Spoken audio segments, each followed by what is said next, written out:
अस्सलाम वालेकुम वीवर्स, मैं अली हाशमी कीटो डाइट पाकिस्तान से आज आपको बताने जा रहा हूँ इंटरमीडिएट फास्टिंग के बारे में कि इंटरमीडिएट फास्टिंग वेट लूज़ में कैसे मददगार साबित होती है और इसे हम कीटो डाइट के साथ कैसे कंप्लीट कर सकते हैं। Intermediate fasting basically keto diet के बगैर भी होती है, लेकिन चूँकि यहाँ मैं कीटो डाइट के हवाले से बताने जा रहा हूँ तो मैं आपको कीटो डाइट के हवाले से बताऊँगा।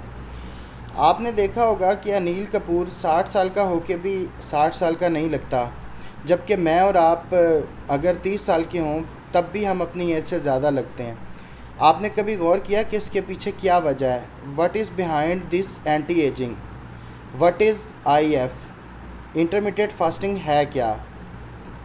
इंटरमीडिएट फास्टिंग वेट लूज़ के अलावा भी बहुत ज़्यादा फ़ायदेमंद है। अगर हम इसका ये चैप्टर फिल वक्त डिस्कस ना करें, सबसे पहले ये डिस्कस करें कि ये इसके क्या फ़ायदे हैं।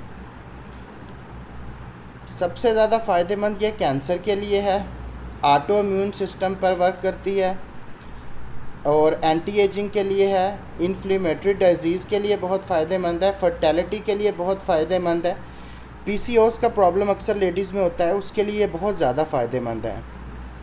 अगर हम इसका हवाला दीनी मामले से दें तो वो ये बनता है कि हमारी किताब में वाज़े लिखा हुआ है कि ये मान वालो तुम पर रोज़े फ़र्ज़ किए गए जिस तरह तुमसे पहले लोगों पर फ़र्ज़ किए गए थे।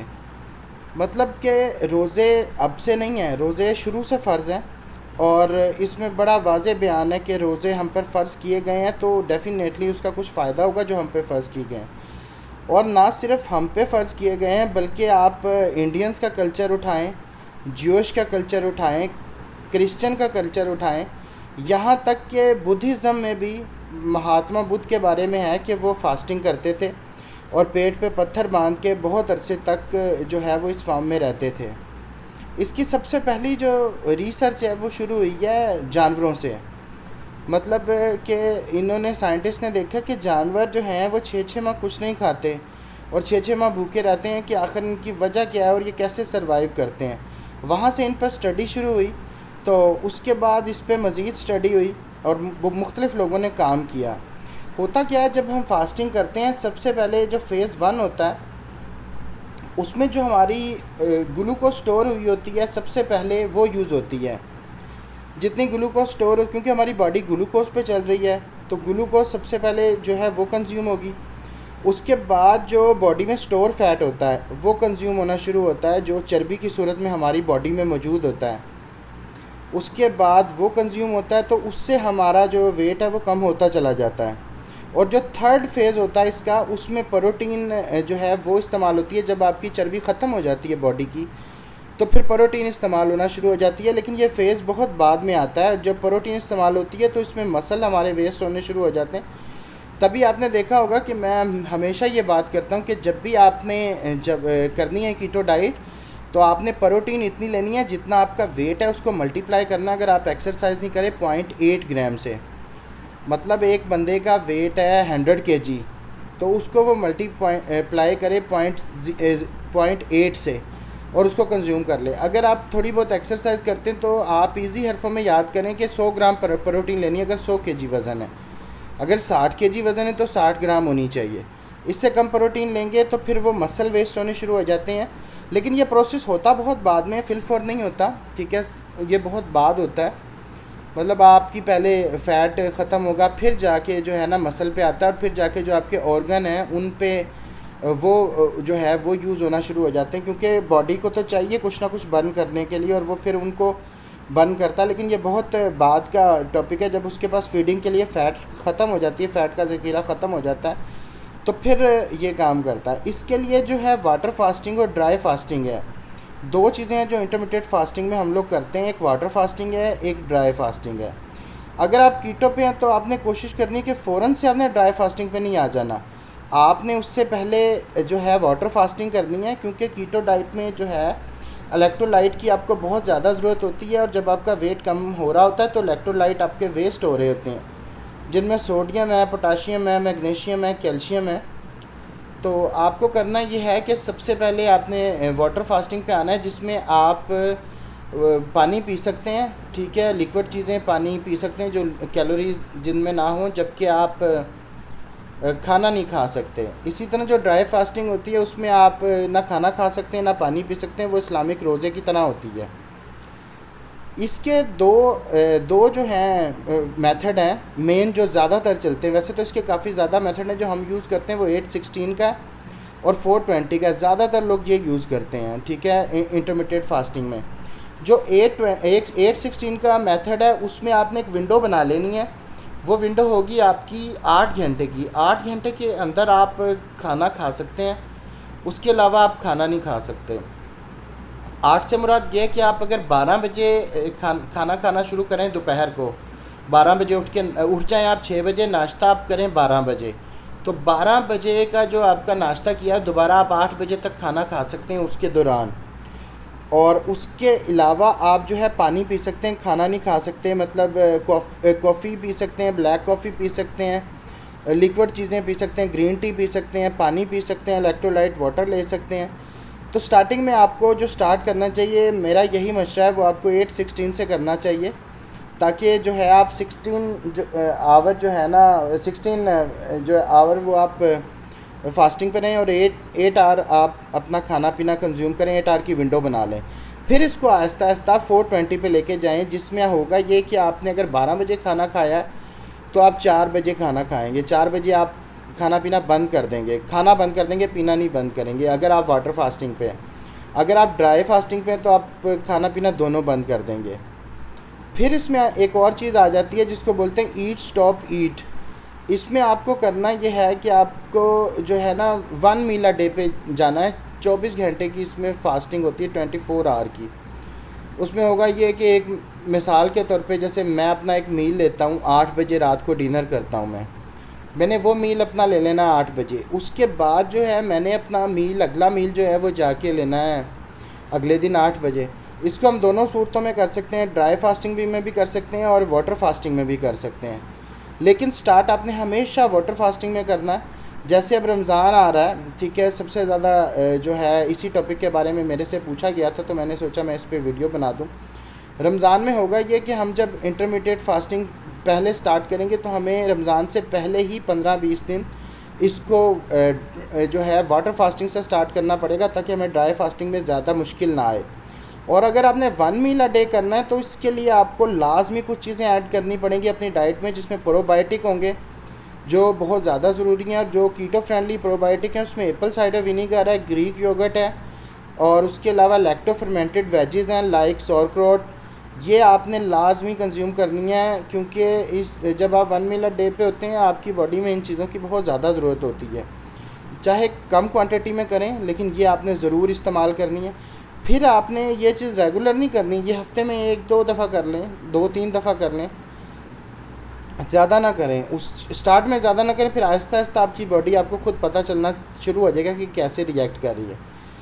फिर जो इससे अगली चीज़ है वो ये है कि मैक्रो ज़रूर काउंट करने हैं आपने। और आप कहते हैं मैक्रोज़ क्या हैं जी, कैसे काउंट करें, कैसे काउंट करें? तो गूगल पे मोर देन 1000 कैलकुलेटर अवेलेबल है। कीटो कैलकुलेटर आप जस्ट टाइप करें और आपके सामने एक लिस्ट आ जाएगी कैलकुलेटर की, वहाँ जाएं, अपने मैक्रोज़ काउंट करें। और मैंने आपको बड़ी डिटेल में बताया था कि फ़ैट जो है वो 9 ग्राम का होता है, प्रोटीन जो है वो 4 ग्राम की होती है, कार्बोहाइड्रेट जो है वो 4 ग्राम का होता है। बड़ा इजीली है इन्हें काउंट करना, को बहुत ज़्यादा मुश्किल नहीं है।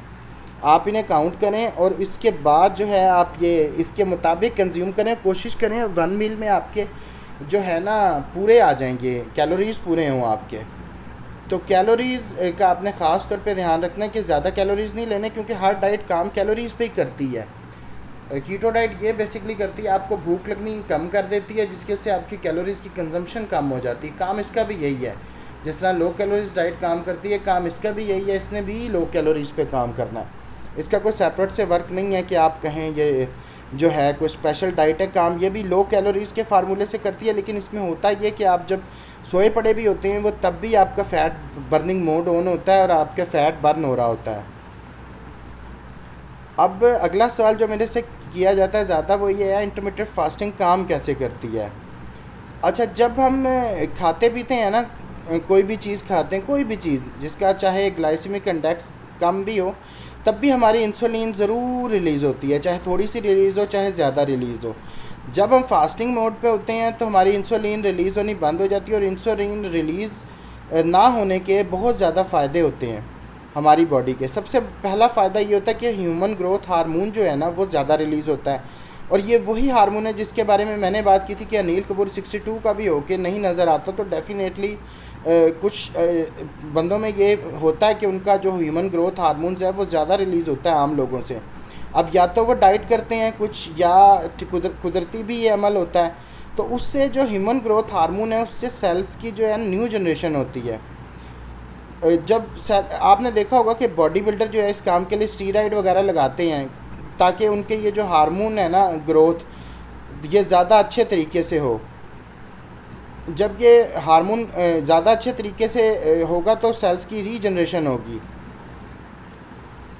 इसमें दूसरी चीज़ जो है कि बॉडी के पास जब खाने को कुछ नहीं ना होता तो वो आपके पुराने बैड सेल को खाना शुरू कर देती है। जैसे जिस्म में पुराने सेल पड़े होते हैं, जैसे कैंसर के सेल होते हैं, या कोई भी गंदे ऐसे सेल होते हैं जो पुराने होते हैं, उनको खा के न्यू सेल जो है ना जनरेट करना शुरू कर देती है। इससे जो है ना एज का जो प्रोसेस होता है वो रुक जाता है। इसको हम एंटी एजिंग बोलते हैं। तो जब सेल न्यू बनेंगे तो उससे होगा ये कि बैड पार्ट रिमूव हो जाएंगे, आपके ब्रेन हेल्थ बेहतर होगी।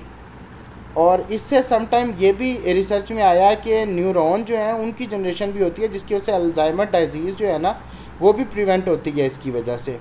जो इस पर एक और रिसर्च हुई है उसमें यह भी पता लगा कि HDL बेहतर होते हैं और LDL लो होते हैं, जिससे आपका जो कोलेस्ट्रॉल लेवल है ना वो बहुत अच्छे हो जाते हैं और हार्ट का ख़तरा बहुत कम हो जाता है। फिर इस पर जो एक और मेन रिसर्च हुई है उसमें यह तक बताया गया कि इससे जो स्किन की क्लैरिटी है ना, स्किन की शाइन है वो बहुत बेहतर होती है। मतलब जब आप फास्टिंग पे होते हैं ना तो स्किन की जो आपकी शाइनिंग है वो बेहतर होगी। जब स्किन रीजनरेट होगी तो ज़ाहिर आप खुद अंदाज़ा लगा लें कि स्किन की क्लैरिटी और ये हर चीज़ बेहतर होगी। हम ये चीज़ें हालांकि हमारे मज़हब में भी हर चीज़ में, लेकिन हम एतराफ़ तभी करते हैं जब जो है ना अंग्रेज़ इसकी रिसर्च करें या कोई और जगह से हो। तो इस पर काफ़ी काम हुआ है, ठीक है, गोरों ने भी इस पर काफ़ी काम किया, जिसमें वाल्टर लोंगो की रिसर्च है, उसने फास्टिंग पे बहुत ज़्यादा वर्क किया। और रिसेंटली जो है एक जापानीज़ बायोलॉजिस्ट है योशुनोरी ओशोमी, नाम बड़ा इसका जो है ना मुश्किल सा है, योशुनोरी ओशोमी नाम है इसका, जापानीज़ ये बेसिकली बायोलॉजिस्ट थे, डॉक्टर। तो इन्होंने रिसर्च की जिस पर इनको नोबेल प्राइज़ मिला 2016 में, बहुत रिसेंट। इन्होंने जो काम किया वो ऑटोफिजी पे किया है। ऑटोफिजी जो प्रोसेस होता है वो होता है सेल्फ हीटिंग का, इसको बोलते हैं सेल्फ हीटिंग। ऑटोफिजी ये मेरा ख्याल है यूनानी ज़ुबान का लफ्ज़ है जहाँ तक मेरा इल्म है, और इसका मतलब है सेल्फ हीटिंग। जब आप फास्टिंग पे होते हैं ना तो बॉडी खुद को खाना शुरू कर देती है, इसलिए इसको ऑटोफिजी और सेल्फ हीटिंग बोलते हैं। इसमें होता ये कि बॉडी बैड बैक्टीरिया को खाती है और न्यू सेल प्रोड्यूस करती है। जब भी हम फास्टिंग पे जाते हैं कि 24 घंटे गुजरते हैं ना तो ये ऑटोफिजी का जो प्रोसेस है ये 300% इन्हेंस हो जाता है, यानी बहुत स्पीडी खाने लग जाते हैं। इस पर मज़ीद रिसर्च हुई है कि ये 48 घंटे तक तो फास्ट रहता है, बाद में ये फिर जो है ना स्लो होना शुरू हो जाता है। तो कोशिश ये करें अगर आपने फास्टिंग करनी है तो 48 घंटे तक करनी है। इसके अलावा जो है बहुत ज़्यादा भी करेंगे तो फिर आप दोबारा फीड कर लें ख़ुद को, और फिर जो है आप दोबारा फास्टिंग पे आ जाएं, फिर फीड कर लें, फिर फास्टिंग पे आ जाएं। तो इस तरह आपने जैसे पैकमैन की गेम देखी होगी ना, जिस तरह वो खाती है बैड सेल को, ये इसी तरह प्रॉपर वर्क करती है ऑटोफिजी, और जो आपके पुराने सेल होते हैं बैड सेल उनको खाना शुरू कर देती है। ये सारे फ़ायदे हैं जो हमें इंटरमीडिएट फास्टिंग से जो है हम उठा सकते हैं। फिर भी आपका इससे रिलेटेड कोई क्वेश्चन हो तो आप वो कमेंट्स में लिखें, ठीक है, मैं उसको आपको कमेंट्स में भी जवाब दूंगा। आप सेपरेटली भी मुझसे पूछ सकते हैं, कमेंट्स में लिख के भी पूछ सकते हैं। और ये हमारे चैनल को सब्सक्राइब कर दें, इससे आपको कीटो डाइट से रिलेटेड जो वीडियोस होंगी वो आपको मिलती रहेंगी। कीटो डाइट के हवाले से जो जितनी वीडियो होंगी वो आपको मिलती रहेंगी। उसके अलावा हमारा फेसबुक का ग्रुप है कीटो डाइट पाकिस्तान के नाम से, उसका लिंक भी डिस्क्रिप्शन में है, उसको ज्वाइन करें। इंस्टाग्राम का पेज है उसको ज्वाइन करें। और कोई भी क्वेश्चन हो आप यहाँ पे कमेंट में लिखें, इंशाल्लाह उसका जवाब मिलेगा। शुक्रिया।